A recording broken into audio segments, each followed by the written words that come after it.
Welcome to the ISACA National Capital Area Chapter Series on Cybersecurity Fundamentals.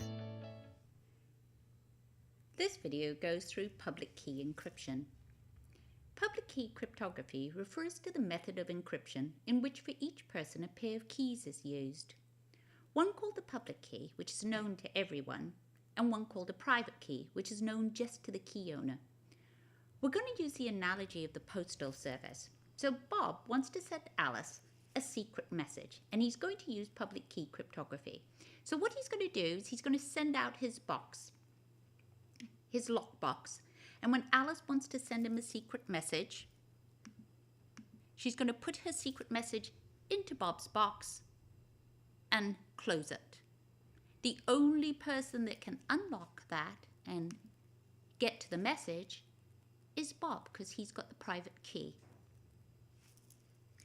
This system of using different paired keys is called an asymmetric key encryption algorithm, or public key cryptography, and it's based on mathematical problems that currently have no efficient solution, like integer factorization, discrete logarithms, and elliptic curve.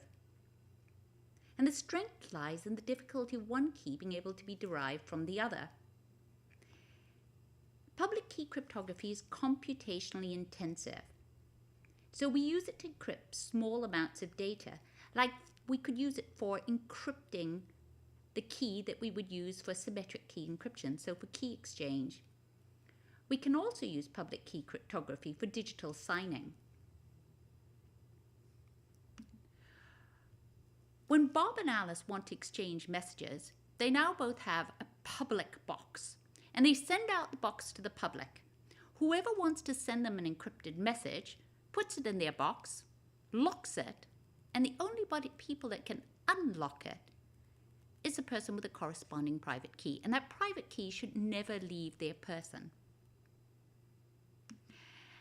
Now, in this scenario, there is nothing when you receive a message from, let's say, Alice. So when Bob receives a message from Alice, there's nothing that tells him that that really came from Alice, or that the message was not tampered with or altered in some way when it was put into the box.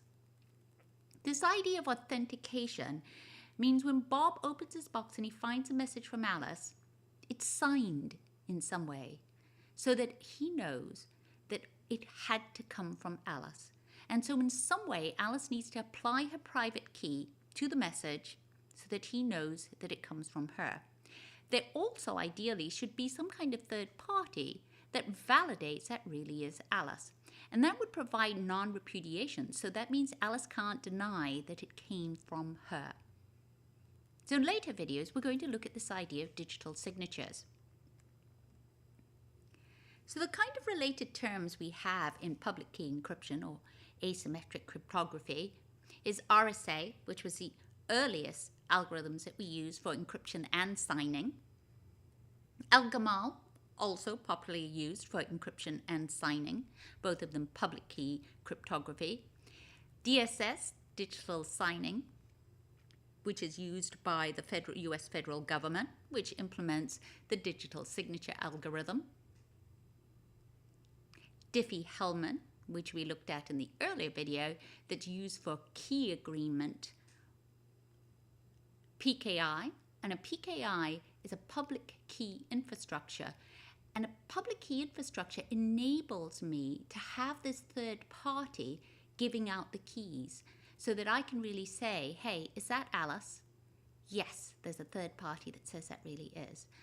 A web of trust is an alternative way of being able to validate that that really came from Alice. Thank you for watching this video on public key encryption. Please follow us on our Twitter feeds and subscribe to our YouTube channel. But Alice, I still don't understand it. No, Bob.